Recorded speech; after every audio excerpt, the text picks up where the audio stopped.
Welcome to the Seattle Investors Club podcast with Julie Clark and Joe Bauer, where we share the nuts and bolts of real estate investing from our 20-plus years in the industry. Sit back, relax, listen, and immediately take action. Are you ready? Here we go. Welcome to the Nuts and Bolts of Real Estate podcast. My name is Joe Bauer, and I'm here with my co-host, Julie Clark. Julie, how you doing today? I am all good in the hood, Joe. I did have a little bit of trouble this morning. I don't know how you have a kid that's homeschooling, which mine are right now, due to, whatever's going on in the world, that is late for school. I can't find my computer was her excuse. And I looked over my shoulder and I said, it's right there on the couch. Right. So, just the joys of motherhood and homeschooling is happening over here today. But where are you at? Where can we all be jealous of today, Joe? Well, I'm still in Steamboat Springs, which is awesome, but it doesn't look like we're going to get much snow for the next week or so, and we leave here on the 28th. We did, however, have about, I don't know, they only reported about 7 inches, but I would say it was more like 12 inches on Sunday, just like a super great powder day on Sunday. So I'm happy. Have you heard about what's going on over here in our mountains?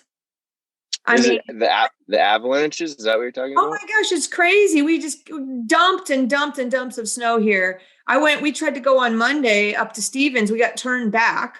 One of our friends got stuck up there because of avalanche stuff. It's just been dumping like, a foot or two of snow over 48 hours every couple of days. So today Highway 2 is totally closed because they have all these natural avalanches happening. And even in places that haven't had the run, I guess, in like 10 years, it's pretty nutty. So wow. There's your snow report, guys. So speaking of reports, I don't know, trying to make a good transition today. We're going to cover a special topic to get the word out to everyone about the changes coming to the new Washington Energy Code. And to do that, we have Mr. Jonny Nylen with us today of Tacoma Furnace Company to give us all the details of what to expect, how this is going to affect your real estate projects, costs, busting the myths and the concerns. So without further ado, welcome, Jonny. What's going on, brother? Hey, Julie. Hey, Joe. Thanks for having me here today. I really appreciate it. It's wonderful to join you guys. I got to tell you something, Jonny. I am super impressed with you already. You know why? Because we don't know each other very well at all. And my screen here says Addison, and you actually said my correct name. So I appreciate that today. You guys, I'm a total dork. I keep swapping around computers with my kids, and I always forget to change my Chrome. But thanks, Jonny. That just shows us how much of a attention to detail guy you are. So we'll let keep going. Right? Some days. Yes, sir. You clearly have a passion for what you do, your craft. So how long have you been working in the HVAC biz, by the way? I started in 2008, which is actually, it's only been 13 years. But I double some of that time because I, for many years, have run my own company on the side and worked 40 to 60 hours a week while also working a full-time job in the field for another company full-time. So I've got a lot of years. My tax returns, they let me know I feel it.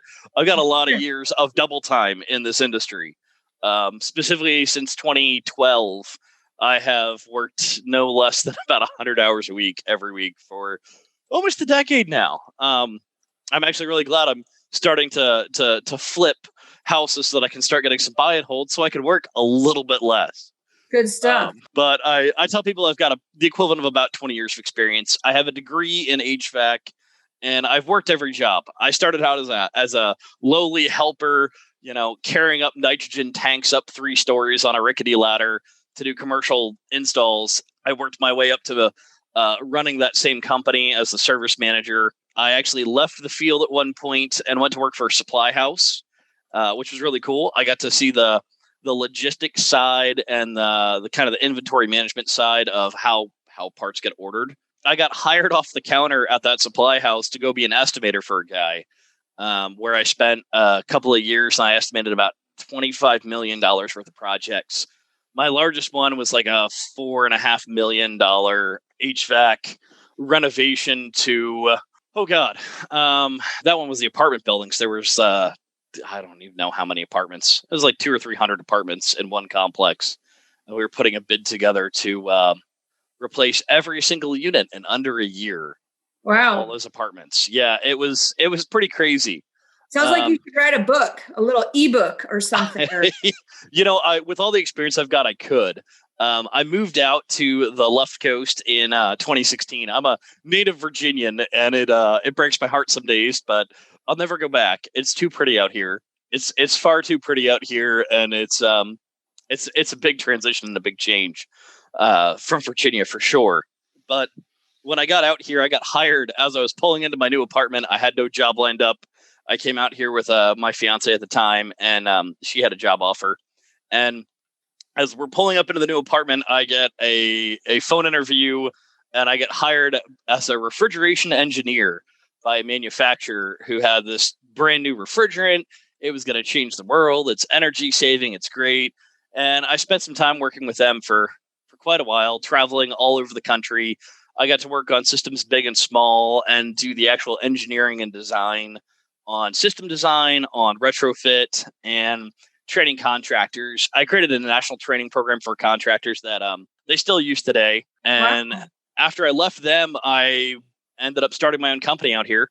I started out as a GC because there was no licensure for being a mechanical or a GC contractor out here in Washington. There's no experience requirements. There's no education requirements to be a mechanical contractor, which is insane to me. And that's a whole nother thing with Washington state law and L&I that I could talk on that one for hours. So I was a GC for 2 years, and last year I kind of shook things up, took everything back down to basics, opened up a new LLC, and I'm now just a designated mechanical contractor because HVAC is what I love. And as much as I enjoy flipping houses, I'd rather flip them for myself. I hear that. And managing other people's flips is always it's so much work. It's so much work. But I did it. I did it as an owner operator for 2 years, and I will thankfully only do it again on my own projects. Well, let's jump into it today. So let's jump into the code. I am no expert, so I'm literally going to turn the mic over to you today. Let you take us through, what we need to know. Treat us like we're stupid here for a minute, which I'll say I'm stupid. So, no one's stupid when it comes to HVAC. It's just a matter of people don't know. So I've got this really cool report. I will send you guys the link to it. I have it in Google Docs. I can put it in a PDF, or I can share it to you guys when we're done here or when I finish the last couple sections. But I've actually got a whole report that breaks down everything I'm talking about today. Awesome. But what we're going to kick it off with is we're going to kick off how heat pumps work. The biggest thing about this new energy code that has taken everyone by surprise, and it really shouldn't because this code was published in 2018, but we've put off putting it into effect. Usually it's weird. On the international side, on the big codes, they're every 3 years and they tend to skip. It's about every 6 years you get a new code you have to adjust to. It phases in, you get adjusted to it, and you have a couple of years with it before the new code gets thrown at you. With this energy code, it was actually delayed until July. And Governor Inslee decided that he would wave his gavel and he would make it go into effect immediately. So this code is already in effect. And silly me, I'd never bothered to read it until I got a frantic call from one of my clients who's doing a project up in Shoreline. And he's like, hey, man, there's this new energy code. I have no idea what I'm looking at. Can I send you and have my architect send you the sheets? Because I don't know what I'm looking at, and I'm really confused. And I was like, sure, let me look at it. And I went, oh, we're on the new code.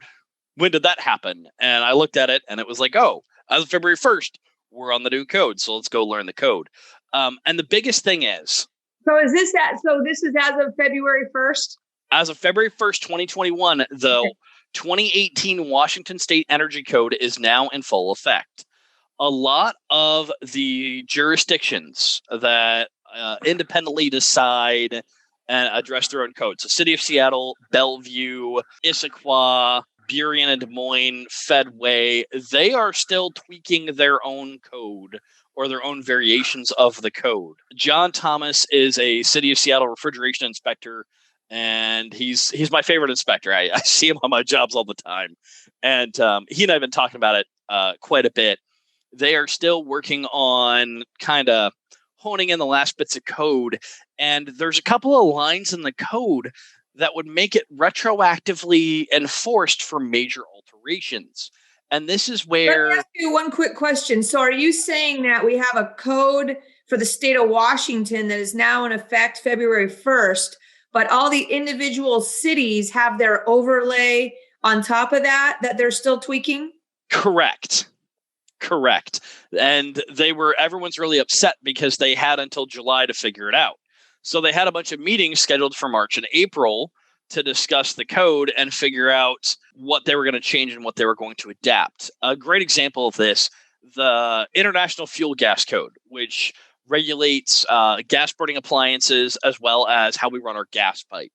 City of Seattle has its very own International Fuel Gas Code. They've basically marked out a few sections and gone a little bit more stringent on some sections, especially when it comes to sizing CSST, or corrugated stainless steel tubing. That's that flex gas hose. It's not the stuff that's right at the unit. It's the stuff that gets run inside the walls. That's what we call CSST. The City of Seattle has its own requirements for how it's bonded separately and what sizes and what the allowable pressure drops are, basically forcing us to run larger piping. And that's different from the International Fuel Gas Code. So like Seattle has its own charts. Some of the changes City of Seattle is looking at is how the major alterations are going to be affected.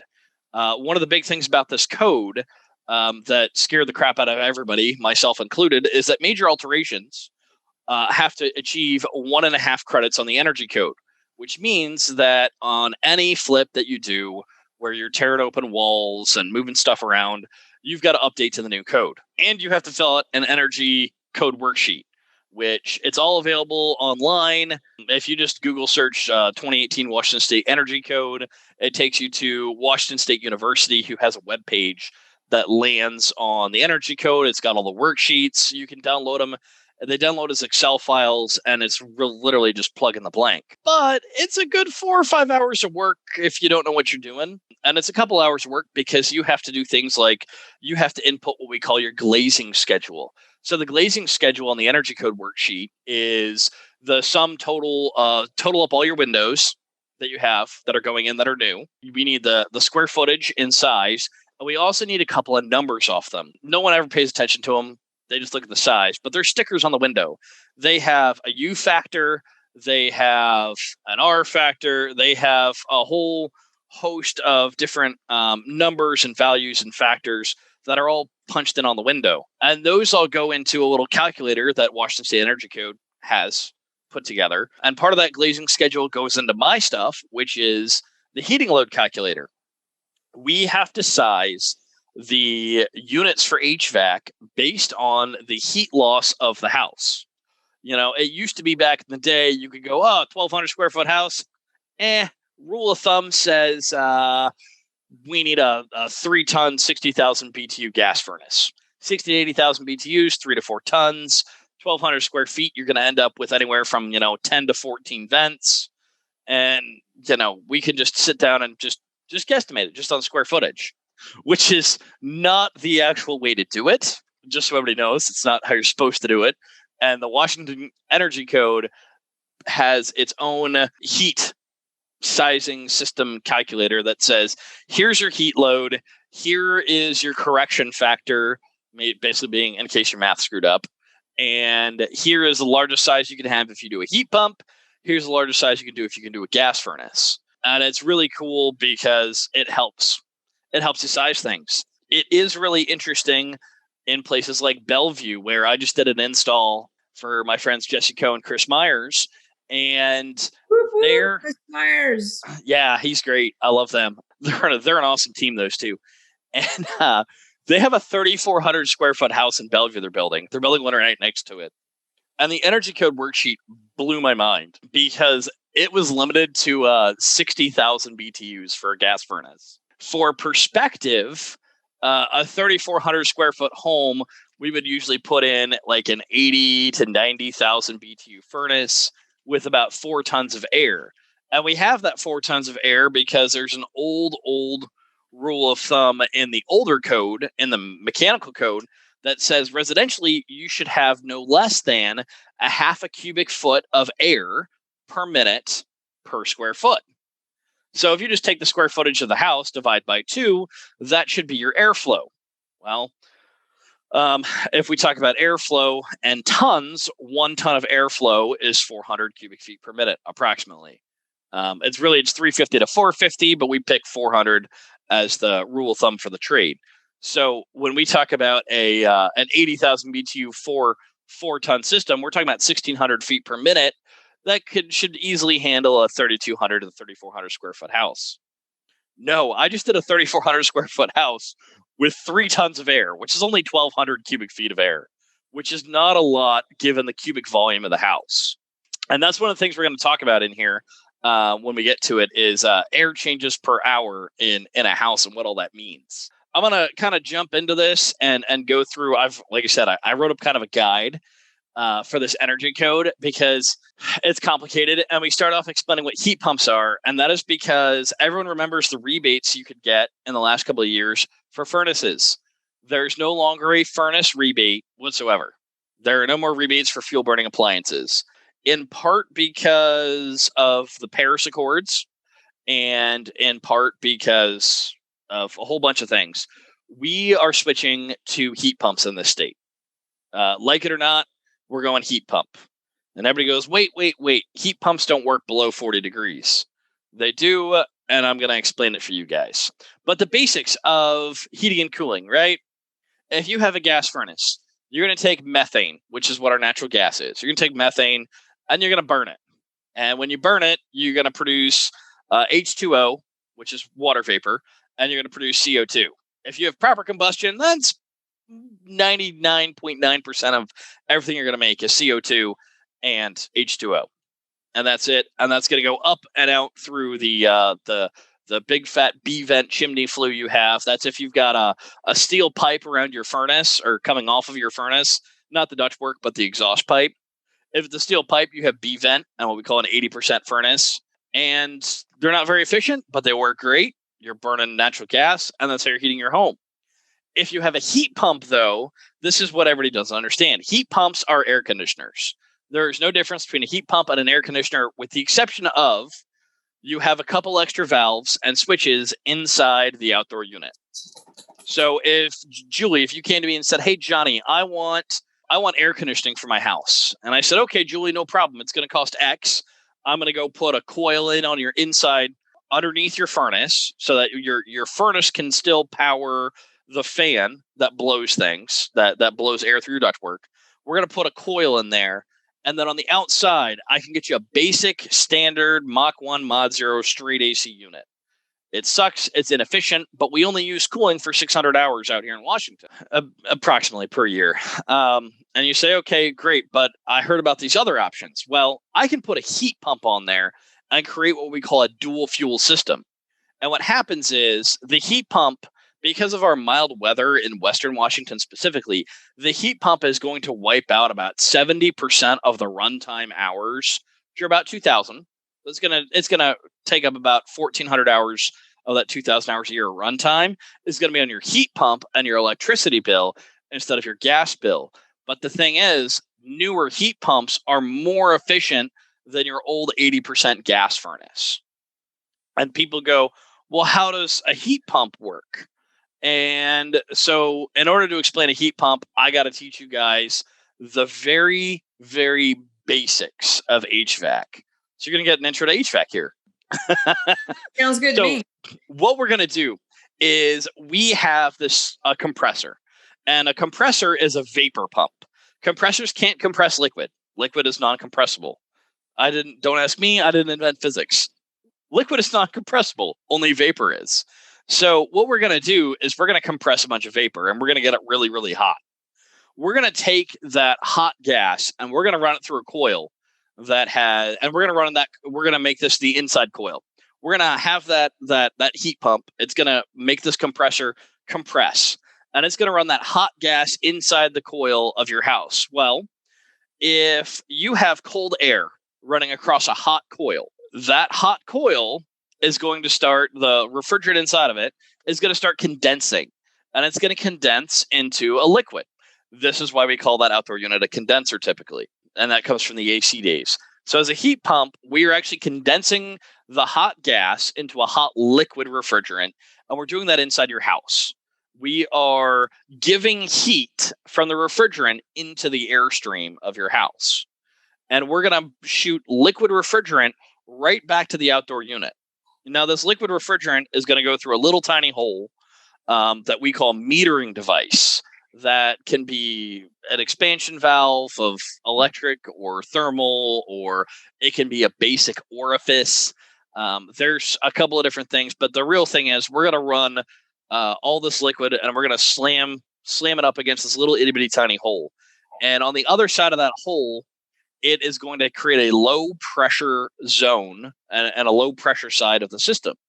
And it's low pressure because when you have a restriction in a line, it goes from high pressure to low pressure. And so what we're doing is we're creating a man-made restriction in the line to create a low pressure side. And when you take that liquid refrigerant and you shoot it into the low pressure side, the pressure's a lot lower. So that gas transitions from liquid to vapor. And that vapor provides a cooling effect because there's a lot of energy that's lost in the change of state. So that vapor is going to go and cool the outside, essentially. It's going to cool it down. It's like anti-global warming. We're going to cool the outside by heating our houses. And it runs through that coil outside, and that now cold vapor goes right back to the compressor, and it's going to get compressed again and run through the system again.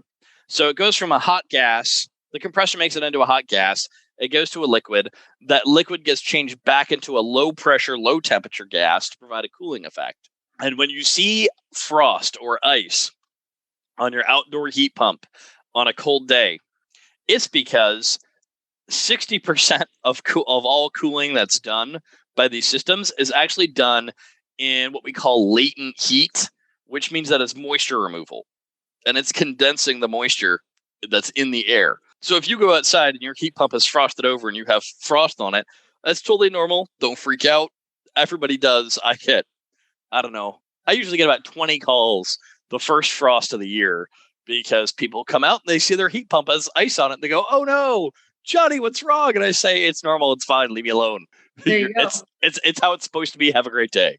And that's because it's condensing the liquid in the air, and the coil itself is below 32 degrees Fahrenheit. And so it's causing those water molecules it's condensing, it's causing those to freeze right away. So we're going to talk about BTUs for a minute, British thermal units. So fun thing, a British thermal unit is somehow not on the kilogram scale or the metric scale at all. It's on the American scale. A BTU is the amount of energy required to transition 1 pound of water 1 degree Fahrenheit over 1 hour of time. Okay, so it's 111, just straight across the board. 1 BTU is 1 pound of water, 1 degree Fahrenheit over 1 hour. So if we want to change water into ice, and we've got 1 pound of water, we can have water at 32 degrees Fahrenheit, which is the freezing point, right? Until we take out 144 BTUs of heat out of that water, that amount of heat is what it takes to change that pound of water into a pound of ice. So what I like to start with is a pound of ice. And I say, I have a pound of ice and it's 32 degrees. I'm going to add 144 BTUs, change it into 1 pound of water. I'm going to add 180 BTUs to take 32 degree water and turn it into 212 degree water, which is the boiling point, right? So at this point, we've added 324 BTUs to my 1 pound of ice, and my water is about ready to boil. But I can't turn that entire pound of water into steam until I've added 970 BTUs. So 3 times the energy that it took to take a pound of ice at freezing and get it all the way up to boiling. It takes 3 times the energy to turn that into actual steam. And so refrigerant, the numbers look even better. And it varies per refrigerant, by the way, which is why I don't have all the refrigerant numbers on there. I don't know why while we're talking about this, I keep going like, man, Jonny needs to talk to all these pharmaceutical companies who are making this vaccine that have to keep it cool or whatever. I don't know why that's popping into my head, but so fun story. I worked for a contractor in Virginia, and I used to work on the NIH building. And I've actually worked on some of the cryogenic units. There's nothing like a phone call at 3:00 in the morning because a cryogenic unit has gone down, and you have to suit up and go into, a level 3 containment zone and work on a cryogenic unit that is usually used to hold deadly diseases. I was home about 25 or 26 at the time, and the whole time I was just getting there like, oh God, please don't die. No, they'd already moved all the viruses and everything to another, they'd already moved all the stuff to another freezer, but still, you're working on a freezer that, typically holds things like Ebola and tuberculosis and all that kind of fun stuff. So yeah, I used to work on the NIH. I'm very familiar with cryogenic units, and it's actually it's easy, but it's hard. Once you get down, I like to tell people I hate doing refrigeration because once you start messing with getting everything below the point of freezing, all the numbers get really messy. It becomes a lot harder to do refrigeration the colder things get. Your typical refrigerant like say R410A, which is what's the new refrigerant. R410A is the refrigerant we use for everything in air conditioning and heating right now. It boils at negative 55 degrees Fahrenheit. However, it's really hard. It's really hard to do the refrigeration process and get everything working when you're talking about things that are that cold, because you're like right there. But it's doable, and I have done it. And it's a multi-stage system. But anyway, so that phase change from vapor to liquid and liquid back to vapor, it's a huge amount of energy. It's a huge amount of energy, and that is that elementary process of liquid to vapor and vapor to liquid is what happens many, many, many times an hour as your HVAC system is running. And whether it's a heat pump, whether it's an AC system, that's the basics of it. And they've brought in this new product that they're pushing really hard. And that is a heat pump water heater. Yes, a heat pump water heater. I first saw them about 5 years ago. I'd heard them talked about before, but I'd never seen one. They started putting them out about 5 years ago, and they've been starting to push them a little bit more and more. And now this new code really pushes them. Who makes them? Stock tip. Everybody. Who makes Everybody. them? Okay. A.O. Smith. And so A.O. Smith, they're a major manufacturer. You get those at Ferguson. You get them at Home Depot or Lowe's. And in fact, there is a PSE rebate right now for heat pump water heaters. And they have shifted their rebates. They're doing what they call a midstream rebate, which means that it happens between the supplier and the contractor. It's really cool.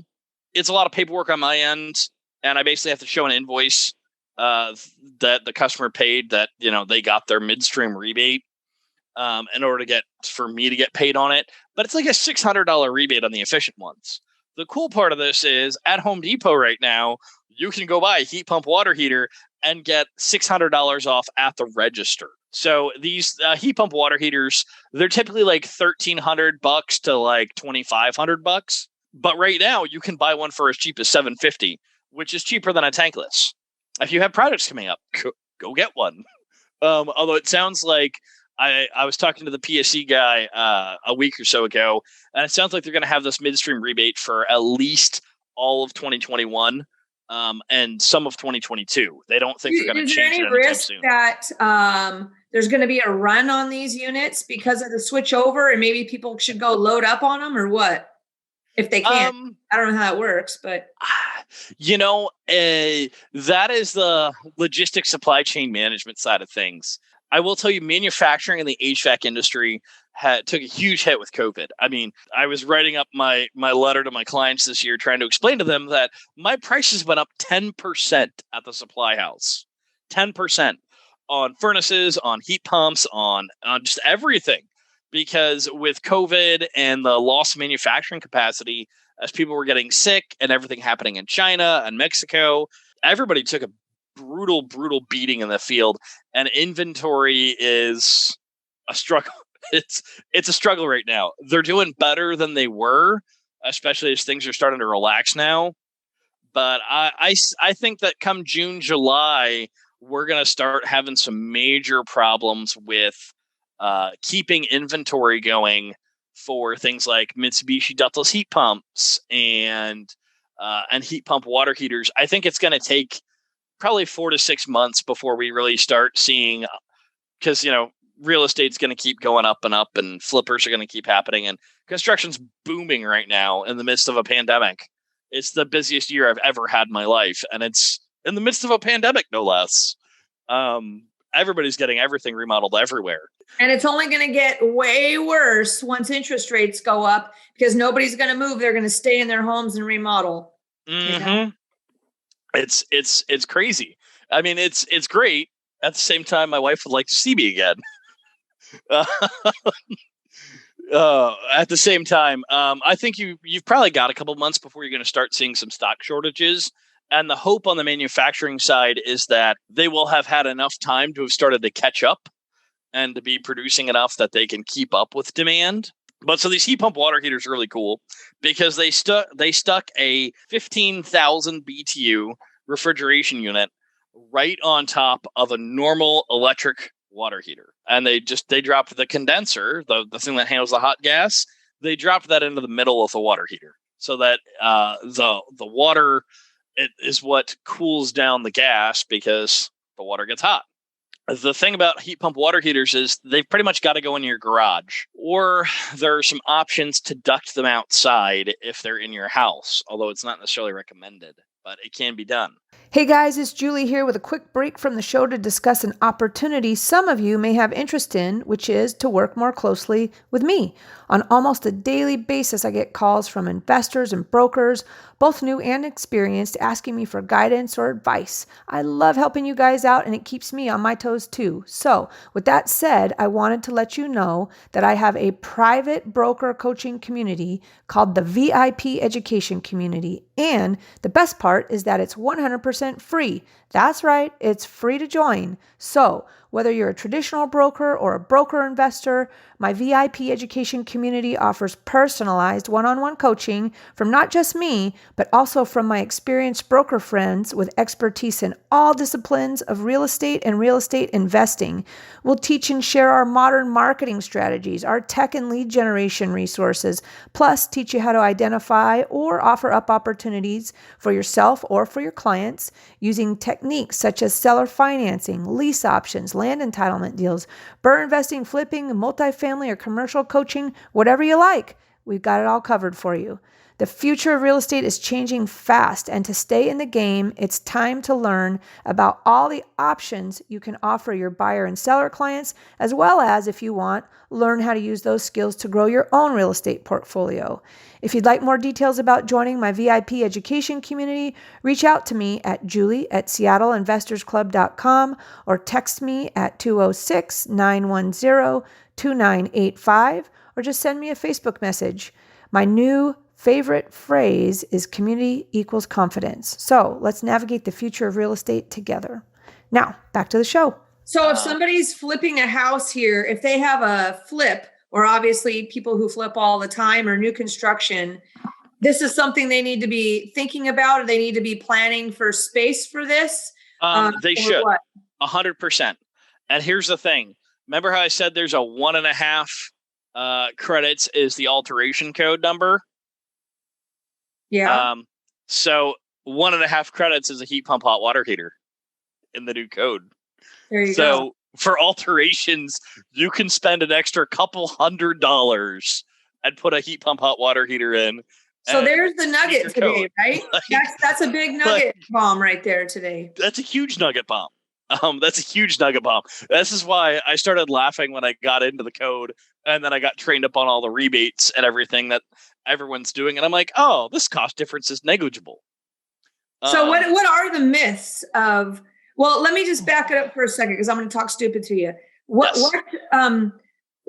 So if I flip houses or I'm a builder, as of right now, I've got a project that I'm just getting ready to start construction on or start to flip.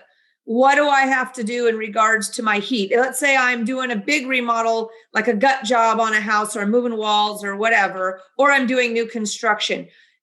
Compared to what it was before to what I need to make a change on now, and some little tips, like look for space in the garage so you can get one of these in where you might not. Right. So, okay, on that note,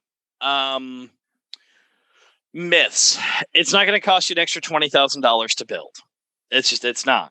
I could see where it could cost an extra 5, maybe 10 if you pick all the really awesome options, but not really. As far as most gut jobs and remodels that I've seen, you guys are already doing new windows, and the windows that are sold at Home Depot and Lowe's actually meet the energy code standard. Fun fact, surprising to everyone, the stuff they sell off the shelf meets energy code. So what does that mean? If it does, that means that they don't have to do this, or what? Well, no. Okay, so there's product ratings on windows.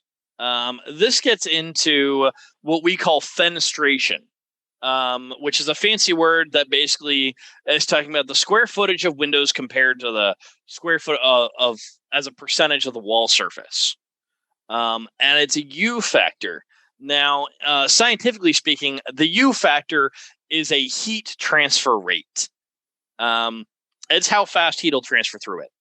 And it is the inverse of an R value. So everyone knows what an R value is, right? You see like, oh yeah, R21 insulation, R15, R49 for your attic, things like that, right? So U is the inverse. So if a wall has an insulation value of R21 because it's insulated to R21 and there's no windows in it, the U factor of that wall is 0.048. Now, a lot of windows have a U value of about 0.3, which is an R value of about 3. Not a whole lot. And basically what they're trying to do is they're trying to keep your fenestration value at or around 0.3 or below. Which basically, with the newer windows and the newer window technologies, you could probably get, I haven't checked it with my architect friends, but I'm pretty sure if you use the right windows, you could get away with a glass house. Not that you'd want one, but in case you did, it would meet the 0.3 U factor because that's what a lot of the windows are now. So if I was flipping a house and doing a full gut job, or a year ago versus now, am I putting in different windows or making sure I have different windows? What's the difference? Like, well, how is this? There's no difference. There's no difference there. That's the laughable part of this whole thing. If you're in new construction, there's a lot of difference. If you're in remodel and alteration and flipping, there's only like a small difference. You're going to use the same windows you were already using. What am I going to do different if I'm flipping? R49 in your attic is the big thing. And anything you touch, any wall you open, anything you touch has to be brought up to the new energy code. 2x4 walls, it's R15 insulation. It used to be like R13 or something like that. Where it'll really impact you is in basement walls. Basement walls. Let me switch over to my thing here. So if I'm flipping, what I'm going to be doing different is paying attention to my insulation and my R factor. Right. You've got to upgrade your R factor a small amount. It's the same windows. It's the same roofing materials. You're going to pay a little bit more attention to the R value insulation. You are going to have to upgrade your ceilings to R49. Your attic. If you open that attic, you got to make that whole thing R49. And if you don't know what R49 is, that's like 18 to 24 inches of blown-in insulation. So what does all this translate to? These higher R factors in the product are more expensive, or Is it what's the expensive part? I'm having to touch more areas, or the material product I'm buying is going to cost more? Or is it like labor cost to open up more areas and touch more areas of the house that I maybe didn't have to touch before? No, because if you're not touching it, you don't have to touch it. Okay. If you're not touching it on a remodel, if you're not touching it, you don't have to upgrade it. The big thing is you have to fill out a full energy code worksheet on it. You have to have the glazing schedule. You have to know what all the window sizes are. And if they're not new windows going in, if you're leaving in the old windows, you have to use talk to a guy like me and borrow my manual J and basically say, all right, it's a single pane window. The textbook U factor is X. You're going to have to basically put together this worksheet with your glazing schedule, your fenestration value, and your heating system sizing. And is that a thing that I had to do before and it's different, or I didn't have to do the schedule? You did not have to do this before. So if I'm one of those general contractors that just gets my license with a piece of paper, and now I need to know when is this going to get checked? When is it going to trigger that it gets checked? It gets checked at the permit office as they're issuing your building permit. This is something that they're going to now start requiring you to turn in with your permits, is this paperwork. And like I said, because of the way Washington works, every jurisdiction's a little bit different. And they're all still freaking out, still trying to figure out how they're going to basically input this information into their code. A great example is I've got a house. So if I'm flipping a house right now, I would need to go to that city, double check what I know what the Washington state requirements are based on what you're telling me, but each city might have an overlay requirement. And they might not even require you to turn in your energy code worksheet yet. So do I need to do that before I start flipping? So I need to know if you're targeting a flip in a city, or you're targeting a city for flipping, you need to go do a cursory inspection, and or what I've really found is the best way to do it is shoot a really easy email off to the inspection department and assume it'll take them a couple of days. Hey, I'm looking at doing a major alteration in the area. I just want to check what your requirements were to meet energy code for major alterations. So you got to write, and they'll shoot you back some governmental gobbledygook. And if you did that in Seattle right now, they'd say, we don't know yet. Follow back with us in a few months, which means if you're flipping in Seattle, get your permit in now, because it's all based on permit time. So I'm doing a flip in Lakewood right now, and we have been waiting for our structural engineer to get our permit stuff together for a really long time, and it's really frustrating. Between my partner and I, we've been going back and forth for like 3.5 months waiting for a structural engineer so we can finalize our permits for City of Lakewood. The house is almost done and ready to sell. We have to get it permitted. City of Lakewood's like, oh yeah, we haven't figured out yet what we're doing with the energy code, so you're fine. They won't know until like April. But still, the 2018 code is in effect, right? But it still is in effect, technically. But a lot of the inspectors haven't even been trained on it. And a lot of what's really happening is this is a great case of the government pushing a really good idea too soon, and the fact that no one in the industry is prepared for it. Had COVID not hit and a pandemic not shut down everything, we'd be having a much different conversation right now, because everyone would be in full compliance. Everyone would know what they're doing. All the inspectors are trained to look for it now. But as of right now, it's like a wild west of as fast as you can get your permit in, you might not have to do all this stuff. If you get caught and have to do this stuff, you can put a call into me or to an architect or any number of people, and we can help you put together a glazing chart and put together your energy code worksheet. The real thing is there is a chart that you have to go down, and you have to select a bunch of different options on it, on where you're going to get your credits for the energy code and what you're going to do to meet the energy code. It's really, really handy chart. I refer to it all the time when I'm doing these things for new construction. And that's basically what my whole write-up has been going over, is that chart and all the different options. One of the things that they're pushing really big, they're pushing heat pumps. they've added in a table. The biggest honest to goodness, the biggest change in the code is they've done away on the plumbing side with the low flow shower heads.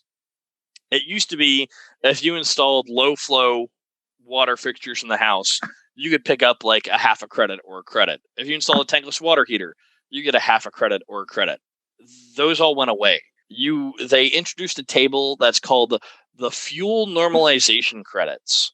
It's the very first part before you even get into the options table for where you're going to get your code compliance from. They have the fuel normalization credits, and gas is worth 0 credits. And if you use cadets only, you actually get a -1 credit. And it's the first time the Washington Energy Code has introduced negative credits on things. It's kind of cool and kind of handy because they've got Where do you get options? This chart? Where's that at?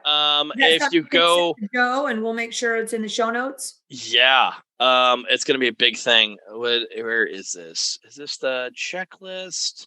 We can keep rolling. Yeah. You can send it to them. We'll keep rolling. I'll send it to you guys. I hate to count on this, but I have to meet this energy credit stuff, right? Mm-hmm. Now, so it used to be I might do it one way. Now, if you're recommending to a flipper, what's the easiest way? The first, I don't know how many 3 things they're going to do if they want to make their lives easy and they don't want to mess with this, they're going to make sure they have the right windows, the right insulation, and so here's what I can tell you. For flippers, you want to make life easy and life simple. You're going to plan to put in a ductless mini split heat pump in the largest living zone of your house. The largest living zone, right? They go on the wall. Yeah. They go on the wall, or if you want to get really fancy, they actually, Mitsubishi and LG both make an air handler style unit that you can replace the furnace with. And it's a furnace, but it doesn't use gas. It hooks up to a heat pump outside. And it's a very efficient ducted mini split. Which is more cost effective to install? The dirt cheap option is going to be a simple wall hung mini split. You can find people who can install them anywhere from $3,000 to $5,500. It all depends on who you call and what area you're in. But you put one of these in your largest living zone, you're going to pick up a half a credit on your fuel normalization chart. You're going to pick up another credit on your HVAC side of things. You do that, and you put in a heat pump water heater, and you're set. Right there, that in itself is about 3 credits. So that takes care of the whole thing. That takes care of the whole thing. No matter what kind of wall moving or whatever you're doing. It's going to take care of your energy credit requirements. So a mini split in your biggest living area and what are we calling it? A water heater? A heat pump water heater. A heat pump water heater. So $3,300 to $5,500 for the wall unit and another. For the water heater, I mean, it varies. It depends on how much you're currently paying for a water heater. The actual increase in cost on the unit with the rebate, you can get ones for an extra about $300. So instead of spending $400 to $500 on an electric water heater, you can spend $700 to $800 and get a heat pump water heater. And then you're good with your credits. And so the point is, you didn't have to turn in this worksheet before, and now you do. Right. So you got to be, that'll screw people up, right? Because if they go and try to get their permit approved, that is a lot of time to go back and try and figure that out. Especially if you didn't screw it up, right? If you didn't do it right from the beginning and you don't have the right credits in there, you're on hard money loan with your flip. Yeah. Now the thing is, you, the flipper, can learn this pretty easily and pretty quickly. I am trying to work with, I'm not in WARI anymore due to some personal issues, but are you going to do how about a Zoom? Like, how about we help you in a class on how to do a worksheet? That's what I've been trying to find. I've been trying to find somebody somewhere because I am not super huge into the internet networking and the Zoom world. I'm planning to host a couple of classes, one on the full energy code aimed for the new construction guys, because I've really got it dialed in on the new construction side on how to do this for super cheap and easy. And then another one for flippers and investors for trying to navigate the energy code worksheet. Because if you've if you've never gone and learned what an R value or a U value or fenestration means or any of this stuff, it's really confusing. And you just look at it just, Well, I mean, the general contractor you hire, if you're your own GC or whatever, you guys might have no clue, or not be detailed enough, or give yourself, prevent yourself from having to do do-overs or delays. Do-overs and delays on flips are the hard part. So, Johnny, we would help you get the word out about your classes when you're ready to do that. You just let us know. Yeah, we're getting a little long here, so I wanted to say, what about for new construction? For people doing new build, what's the myth change, or what do they need to know? For people doing new garage, whatever. For people doing new construction, they're going to want the same heat pump water heater for sure. It's the exact same on the heat pump water heater side. As long as they meet basic code standards on the exterior and on the fenestration and U values, they will be fine. They don't have to do anything extra. The place where you're going to pick up all of your credits is now really focusing on HVAC. Honest to goodness, I can meet 100% of your credits just in the HVAC section, between the fresh air intake, between the ducting, the unit itself, the fuel credits, and a heat pump water heater. We can meet all your credits without getting too far or too long or too into the weeds. Oh, what are we calling them? Energy credits? Yeah, they're energy credits. Maybe we should call this podcast "How to Meet Your Energy Credits" with Jonny Nylen. Yeah, so there you how go. To meet your energy? Should we? I mean, yeah, there you go. Joe, how to meet your energy credits with Jonny Nylen is what we'll call this one. Panasonic bath fans are what everybody puts in for bath fans these days, because they have the whisper quiet and they're cheap and they're at Platt Electric Supply House because all the electricians put them in. Panasonic makes a bath fan that is what we call an HRV, and this is big in new construction. And the remodelers need to listen up, because I'm really tired of remodel guys not putting stuff in properly. Part of the energy code is in making sure that you have fresh air intake into the house. A lot of inspectors have let everybody get by for eons on the concept of operable windows, meaning, oh, you need fresh air, you open the windows. They're going to stop allowing that. They are going to, one of the things that mechanical contractors are going to check for is making sure that you have fresh air intake coming into your house. The easiest, honest to God way to do that, Panasonic makes a $400 and some odd bath fan that is 40 cubic feet per minute of air exchange. It's a heat recovery ventilator, or an HRV.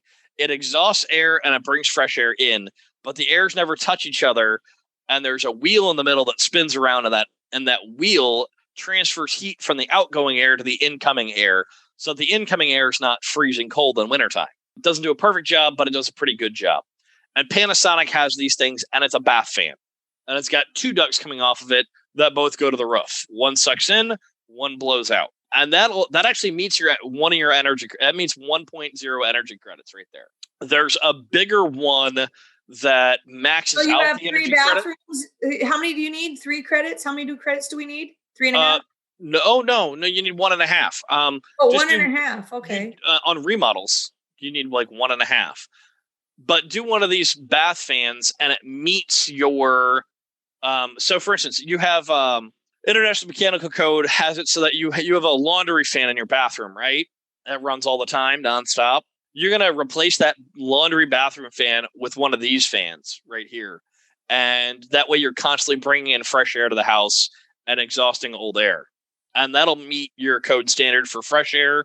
And it'll also let you pick up an energy credit. For new construction guys, they make a bigger unit that it's about $1,000 in cost. But they make a bigger unit that is designed to tie into the ductwork that does this fresh air changeover, and that it picks you up like 1.5 or 2. Yeah, I think it picks you up 2 credits. How many credits you need in new construction? In new construction, so that's one of the big changes. In new construction, you used to need 4 credits. You now need 6 credits for your average size house. They up stuff quite a bit. There is a small dwelling, which is less than 1,500 square feet, is now 3 credits. A medium dwelling, which is more than 1,500 but less than 5,000, is now 6. A large dwelling is 7 credits.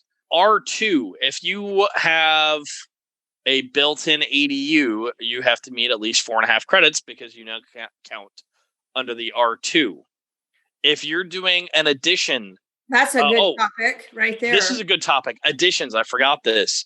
If you are doing an addition less than or equal to 500 square feet, you need 1.5 credits. If you are doing an addition that is larger than 500 square feet, it puts you under the table. So if you're doing an addition of, say, 1,000 square feet, you're going to have to come up with, between 3 and 6 credits, depending on your jurisdiction. You're going to have, just doing an addition, you're going to have. How does that work if you have like a dadu or something or on the property? Well, a dadu is its own dwelling unit, which means that it would be, your dwelling would be under the R2 category or multifamily, which means that you've got to hit 4.5 credits. Now that's if it's the same building. If it's a separate dwelling unit on the same property, I'm pretty sure that under they're going to put that under new construction standard. It's going to be, what do we say, 6? 6 credit. Well, you'll probably be at 3 credits unless you're going to put a 1,500 square foot dadu in the back. Although I do know a few people who have done that. But 1,000 square foot dadu would be what? Probably, it looks like 3 credits. Just looking at the chart here. Since that's such a hot topic these days. Yeah, it is, and you should teach one of your classes specifically for ADU dadu topic. You're right. I 100% should. So you should there's a lot in there. You should do a flip Zoom, a new construction one, and a dadu, ADU class. For sure. And use us to get the word out. We'll help you out with that. Sweet. What else do we want to cover here? We got to wrap it up. We're getting long. What questions do you guys have about all this stuff? Joe, you got any questions about this kind of stuff? I don't. I am the guy that makes this happen so that everyone can see this in the world when it gets published. So Julie is our expert. I'm the non-expert that's supposed to ask you a question. I should have had Chris co-host this with me. So next time we do one of these, Chris Myers and I are in the same community team here with my VIP education community. Root, if you guys don't know Chris Myers, Revision Homes, you guys need to get to know him. I think he might even be available if you guys have projects too, but he definitely is doing his own flips and new builds, as Johnny knows him well too. Yeah, I'm doing his new build in Bellevue. Yeah. We love you, Chris. Right on. Next time I'll have him on here, actually co-hosting with me, so you guys can geek out on the same language, because I don't know what the hell's going on. It's like you're a scientist and a doctor. This is a whole nother language to us non-general contractor types. So it's the engineering side of the industry, and it's the side that I geek out on. Well, you got to be a math geek too. I've noticed. I'm impressed with your language here that you're using today. You can tell that you have a passion for this. So we want to help you get the word out about your classes, because we have a platform to help you get the word out. So if you guys are interested in Johnny's classes, I would like you to respond to this YouTube video today. Joe, what can they do? Can they just make comments below that says, I want to be in the flip class, I want to be in the new build class, I want to be in the ADU dadu class?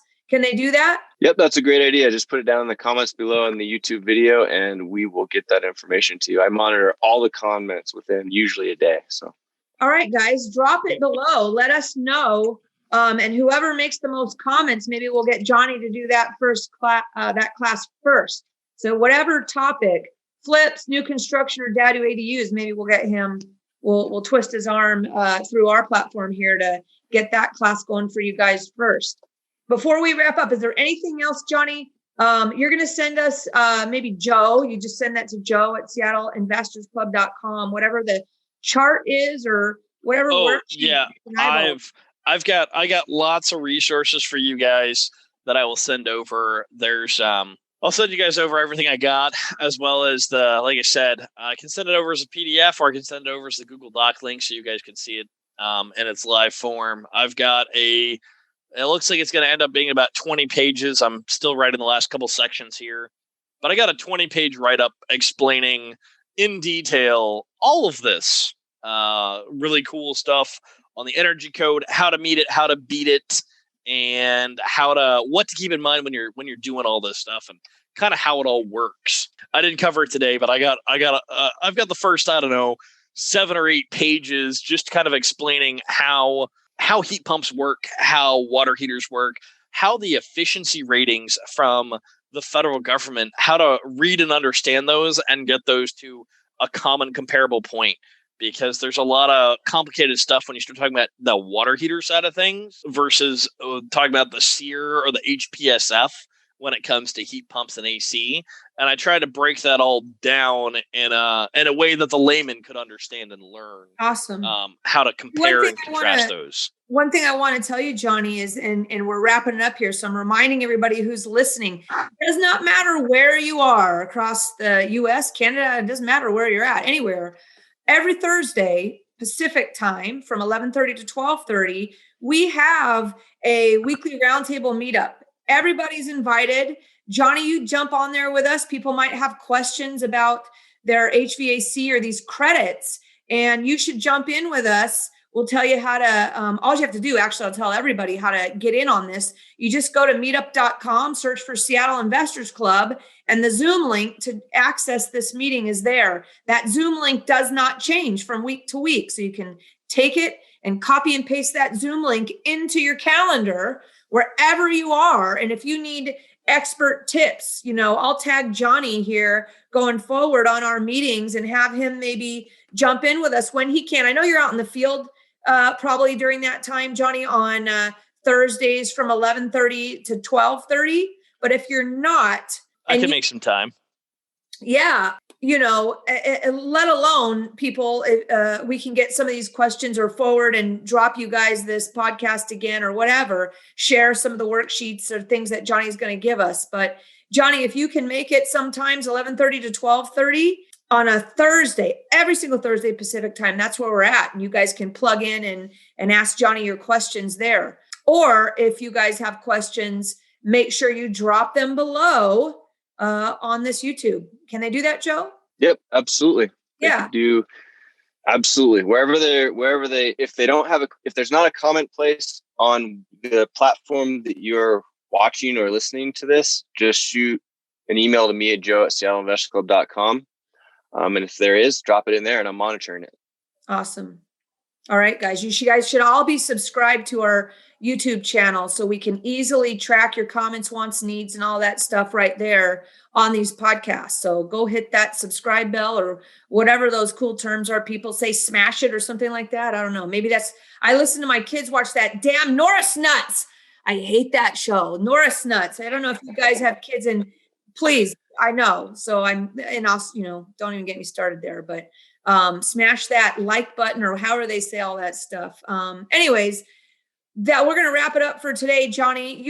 We could talk to you for hours, but instead what we're going to do is we're going to start pushing people to these classes and on these topics, maybe specifically for the different groups of people, the flippers, the new construction, and the dadu peeps. Sounds fantastic.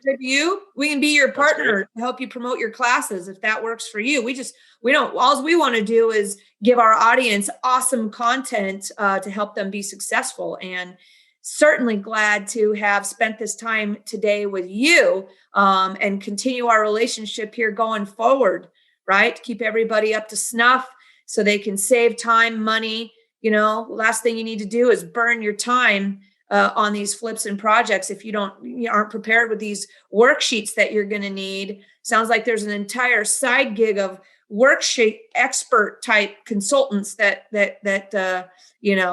maybe you should start hiring some people on your team just to help people do their worksheets or something like that.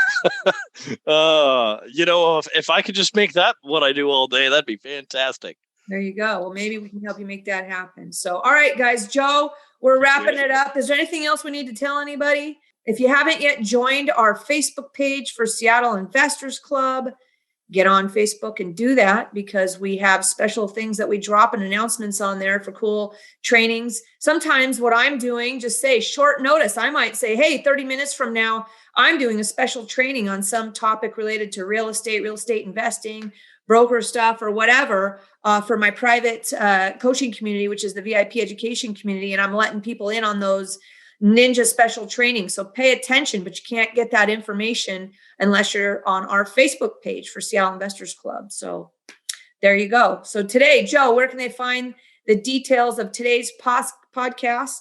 Yeah, all of the show notes are at saleinvestorsclub.com/141. That's saleinvestorsclub.com/141. And we're still looking for more reviews on the podcast. So wherever you're listening to it or watching it, like Julie said, YouTube's great. But if you're listening to it someplace else, we'd love a review there as well. Awesome stuff, guys. Thank you, Johnny. Thank you, Julie. And thanks, Joe. I appreciate being a part of this. Y'all have a great one. We'll see you next time. Bye, guys. Thanks for listening to the Seattle Investors Club podcast. If you have questions that you'd like to have answered on the show, shoot us an email at info@seattleinvestorsclub.com. Now go out, take that action, and build that real estate business. Thanks for listening.